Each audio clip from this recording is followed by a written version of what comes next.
Well, first of all, to have Jason and Bill here, two of the most successful guys in the startup entrepreneurial community, is a true privilege. The amount of sage wisdom these guys have that have been encapsulated in a few short minutes, these guys could and have written books. So big round of applause for you guys. I want to also really thank Gigi. This is an example of the power of the individual, and that really is what our community is about. It's about one individual who is passionate, who is tenacious, and who has a plan, and who is purpose-driven. And that speaks to the heart of not just what Gigi and team have created tonight, but the way she actually pursues, the way she wants to change and preserve nature, our oceans, and the causes she stands for. And we need more Gigis in this world, and a huge thank you to everything you do.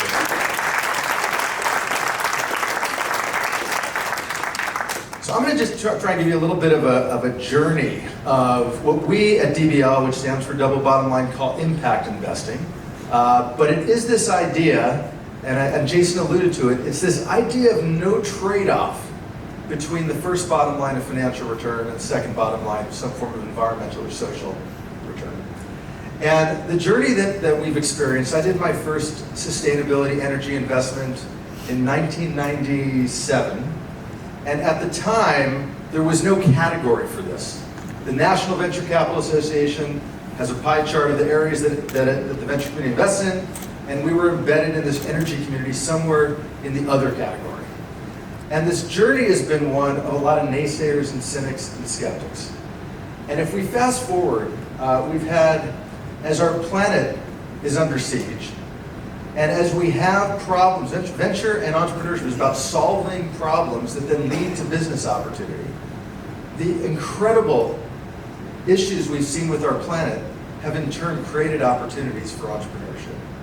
And if we fast forward today, these cynics and skeptics that thought impact investing was actually about trade-off and zero sum, now has turned. And some of the largest asset managers in the world, whether we talk about BlackRock, Bain, we have new funds in the private equity space focused on what is in essence double bottom line by TPG, and KKR just announced a fund. And what we're finding is that the capital markets of cynicism have transformed into understanding that this is where the next generation of opportunity lies. And Jason describes well the cynicism that is really characteristic of the venture community historically. But what you're all about are the examples of changing that. And when we talk about millennials, of not actually having to change a mindset of old, this is the mindset. What we always talk about is integration. The idea that that entrepreneurs today are unapologetically capitalistic, but are purpose-driven.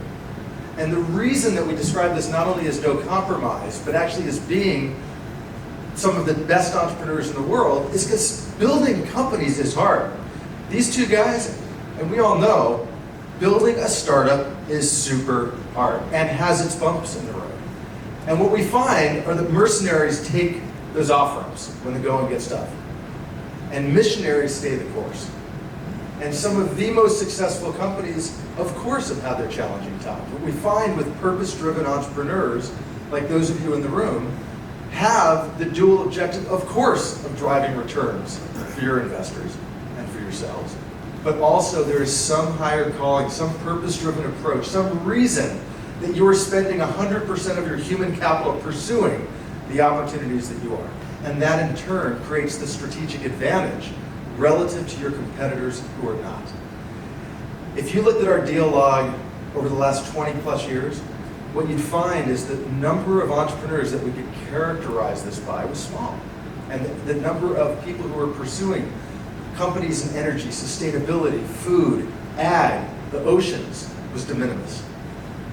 Today, here with one of my colleagues, Jake, we spend our days literally meeting after meeting, fortunate enough to actually be able to hear from people who are trying to change the world and who are unapologetically capitalists. Realize the only way you actually are able to create impact is when we reach scale.